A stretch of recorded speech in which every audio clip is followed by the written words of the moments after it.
영암 대불산단에 심어놓은 가로수들이 기둥만 남겨놓고 싹둑 잘려나가고 있습니다. 가로수가 자라면 대형 선박블록의 운반을 방해한다는 이유에서입니다. 광주의 한 중학교에서 학교폭력 발생 2달이 지나도록 가해 학생에 대한 처분이 제대로 내려지지 않고 있습니다. 학교폭력 발생이 많다는 이유로 학폭위가 피해 학생들의 고통을 모른 척하고 있습니다. 코로나19 일일 확진자 수가 10만 명대를 기록하면서 방역당국이 위중증 병상을 확대하는 한편 임시선별검사소 운영 재개에 들어가는 등 방역 고삐를 바짝 쥐고 있습니다. 최근 광주광역시의 아파트 공급 트렌드가 일반 분양보다 저렴한 지역주택조합으로 바뀌고 있습니다. 그동안 대규모 아파트 공급을 떠맡아온 재개발과 재건축 사업이 사실상 마무리 수순으로 접어들었기 때문입니다. 여러분 안녕하십니까? KBC 8시 뉴스입니다. 대불산단에 심어놓은 가로수들이 기둥만 남겨놓고 싹둑 잘려나가고 있습니다. 나무 줄기가 자라면 화물 이동을 방해한다는 이유에서였습니다. 정지용 기자의 보도입니다. 영암 대불산단의 4번 도로입니다. 길 따라 서 있는 가로수가 기둥만 남아 있습니다. 절단된 곳이 비교적 깨끗해 불과 얼마 전 잘려나간 것으로 보입니다. 말뚝을 박아놓은 것 마냥 앙상한 가로수는 수백 미터 구간에 수십 구례에 이릅니다. 이렇게 가지를 친 건 대불산단 관리사무소. 가로수 가지가 자라나 도로 위로 뻗어나가면 화물 이동을 방해한다는 이유에서입니다. 선박 블럭을 운반할 때 가지가 많이 걸려버려요. 네네. 그래가지고 민원이 주기적으로 좀 발생해. 관리사무소는 매년 순차적으로 산단 내 가로수 가지치기에 나서고 있다고 말했습니다. 지나친 가지치기 아니냐는 질문에 담당자는 이렇게 잘라도 그동안 문제 없었다고 해명했습니다. 저희가 나무를 심하게 쳤을 때 버티지 못하고 죽는 수종이라고 하면은 좀 그렇게 치면 안 되겠지만 이 수종은 좀 그렇지 않은 수종 중에 하나라서요. 시민단체는 가지치기 시기나 방식 모두 문제가 있다고 지적했습니다. 나무 수영을 전혀 고려하지 않고 몽둥이 모양처럼 이렇게 전정하는 것은 큰 문제가 있다고 생각이 듭니다. 대불산단의 일부 구간에서는 가로수의 흔적조차 찾아볼 수 없습니다. 누군가 잘라냈는지 스스로 말라 죽었는지 관리사무소는 관심을 두지 않았습니다. 선박블럭 운반 작업에 방해되는 대불산단 가로수는 성가신 존재로 전락했습니다. KBC 정주영입니다. 광주의 한 중학교에서 학교폭력 신고가 접수된 지 2달이 지나도록 아직 가해 학생에 대한 처분이 내려지지 않고 있습니다. 학교폭력심의위원회가 처리해야 할 일이 너무 많다는 이유로 피해 학생들의 고통을 모른 척하고 있습니다. 고우리 기자입니다. 지난 6월 김모 씨는 중학생 아들의 휴대전화 메시지를 보고 깜짝 놀랐습니다. 아들이 학기 초부터 같은 학교 동급생에게 괴롭힘을 당하고 있었기 때문입니다. 가해 학생은 피해 학생 몰래 신체 부위 등을 촬영한 뒤 이를 유포하겠다고 협박해 금품을 요구한 것으로 알려졌습니다. 피해 학생이 거절할 때는 입에 담지 못할 욕설을 쏟아냈습니다. 저희 아이는 사춘기다 보니까 그게 민감하잖아요. 그래서 시키는 대로 사진 뿌리기 전에 시키는 대로 해라 하니까 했고 며칠에 한 번이 아니고 매일매일 이렇게 시달리면서 굉장히 나쁜 생각도 한 적도 많았다고 그렇게 얘기를 하더라고요. 학교가 조사를 벌인 결과 10여 명이 더 피해를 본 것으로 알려졌지만 2달이 다 되도록 가해 학생에겐 처분이 내려지지 않고 있습니다. 교육지원청이 학교폭력대책심의위를 열고 처분을 내려야 하는데 학교폭력 발생 건수가 많다는 이유로 개최가 지연되고 있기 때문입니다. 임시 분리조치 외엔 피해 학생에게 아무런 조치도 하지 않는 학교와 교육지원청을 보면서 피해 학부모들은 분통을 터뜨립니다. 전학을 가더라도 오다 가다 마주칠 게 뻔하고 걱정이 많이 되죠. 정말 여기 있는 주위에 있는 친구들이. 학교폭력대책심의위를 개최하는 교육지원청은 인력 부족 탓에 어쩔 수 없다는 입장입니다. 21년부터는 이제 등교 수업이 이루어지면서 학교 폭력 건수도 굉장히 증가하고 있습니다. 2020년에 비해서 거의 2.5배에 달하는 학교 폭력 심의 건수가 들어왔습니다. 피해 학생들과 학부모들은 하루하루 지옥 같은 날을 지내고 있는데 학폭위는 신고 2달여 만인 오는 12일에야 열릴 예정입니다. KBC 고울입니다. 코로나19 일일 확진자 수가 10만 명대를 기록하던 지난 4월 수준으로 다시 급증하고 있습니다. 시도 방역당국은 거리두기 해제 전 수준으로 위중증 병상을 확대하는 한편 임시선별검사소 운영 재개에 들어가는 등 방역 고삐를 바짝 쥐고 있는데요. 하지만 정부의 방역 지침이 선언적 수준에 그치면서 코로나19 대응은 문재인 정부가 더 잘했다는 지적까지 나옵니다. 정의진 기자입니다. 코로나19에 따른 사회적 거리두기가 전면 해제된 지난 4월. 일평균 10만 명대를 기록하던 신규 확진자 수는 이후 5만 명 아래로 급감하기 시작했습니다. 지난 6월엔 8천 명대까지 떨어졌습니다. 하지만 7월 들어 4만 명대로 훌쩍 올라서더니 이번 달 들어 벌써 10만 명대에 육박하고 있습니다. 다시 거리두기 해제 전으로 돌아가는 모양새입니다.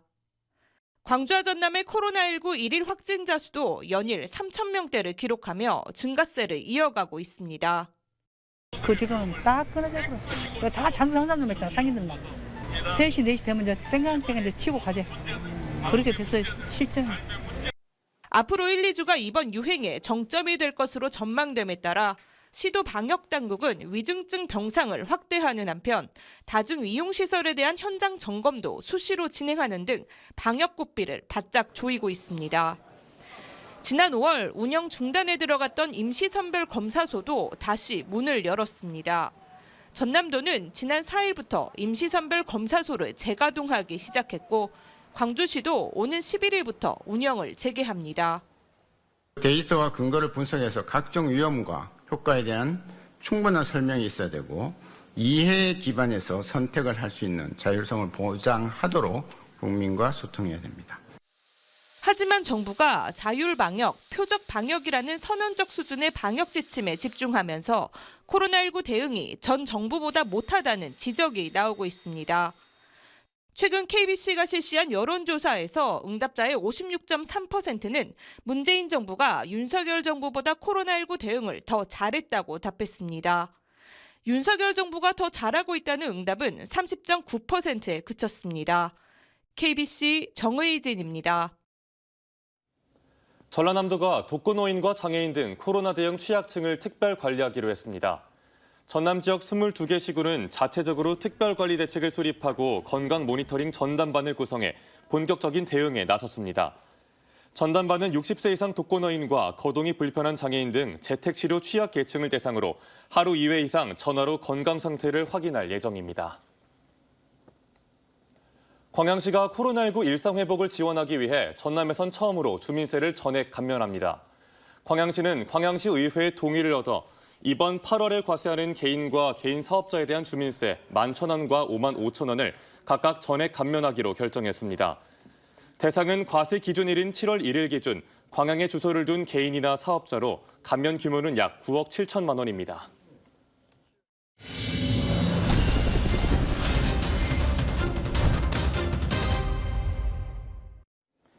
최근 광주광역시의 아파트 공급 트렌드가 일반 분양보다 가격이 저렴한 지역 주택 조합으로 바뀌고 있습니다. 광주의 신규 택지 지역이 없는 데다 그동안 대규모 아파트 공급을 떠맡아온 재개발과 재건축 사업이 사실상 마무리 수순으로 접어들었기 때문인데요. 강동일 기자의 보도입니다.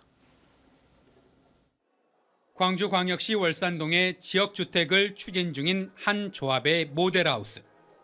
아파트 가격이 많이 올랐다는 분위기에 조금이라도 더 저렴하게 아파트를 구입하기 바라는 수요자들이 몰린 겁니다.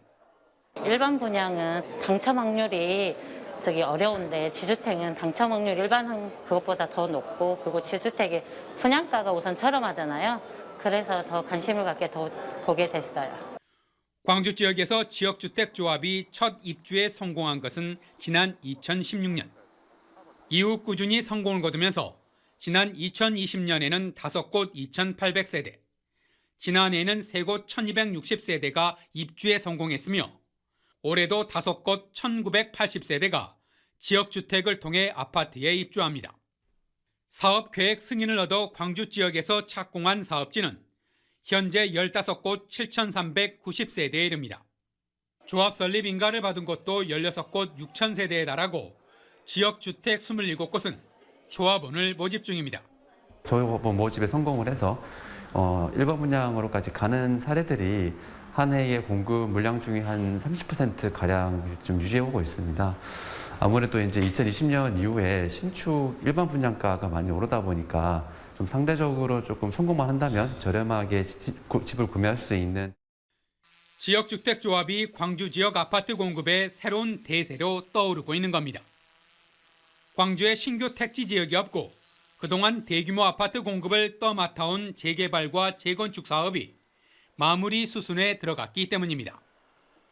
여전히 광주 지역 구도심에는 30년 이상 된 노후 단독주택과 아파트 등 건축물이 8만 6천여 호가 존재합니다. 하지만 도시 재생을 이끌어온 재개발 사업은 조합이 설립된 7곳과 추진이 3곳만 남았고 재건축 조합도 한 곳뿐입니다. 이에 반해 지역주택은 조합이 설립된 곳이 16곳, 조합원을 모집 중인 곳이 27곳에 달합니다. KBC 강동일입니다.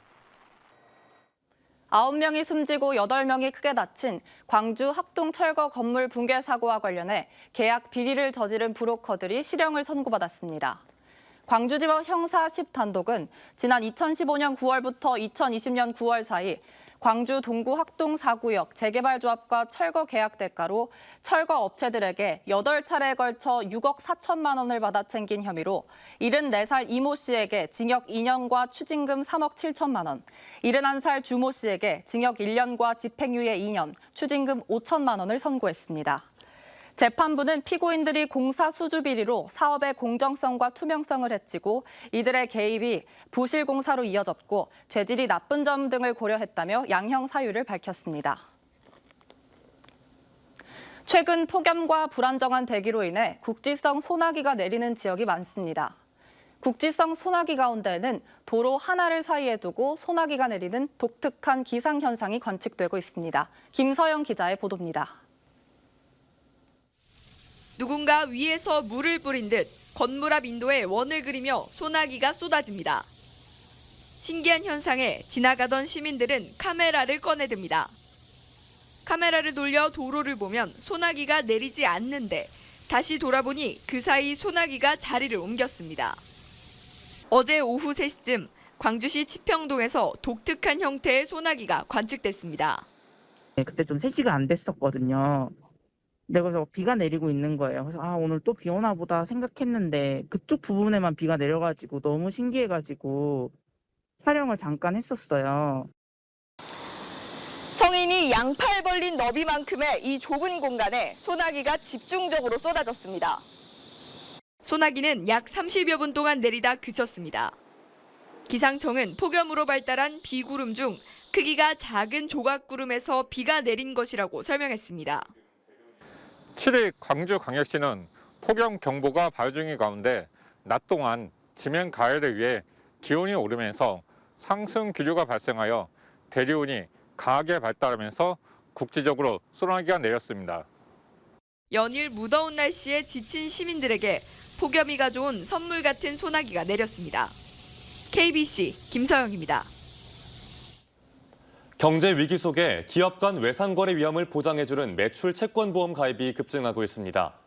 신용보증기금 호남영업본부는 광주 신용보험센터를 통한 매출 채권보험 가입 금액이 지난달 말 기준 8,262억 원으로 지난해 같은 기간보다 1,605억 원 급증했다고 밝혔습니다. 매출 채권 보험 가입 후 거래처에서 대금을 받지 못한 기업에 보험금이 지급된 건수도 지난달 말 48건으로 전년 대비 20% 증가했습니다. 매출 채권 보험은 가입한 기업이 거래처에서 대금을 회수하지 못할 때 손실금의 80%까지 보상해주는 제도입니다.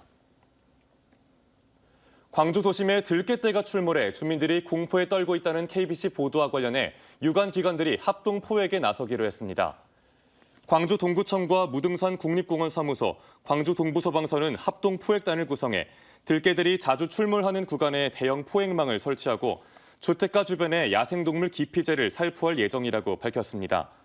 지금까지 유관기관에 접수된 들깨 관련 민원은 모두 41건인 걸로 집계됐습니다.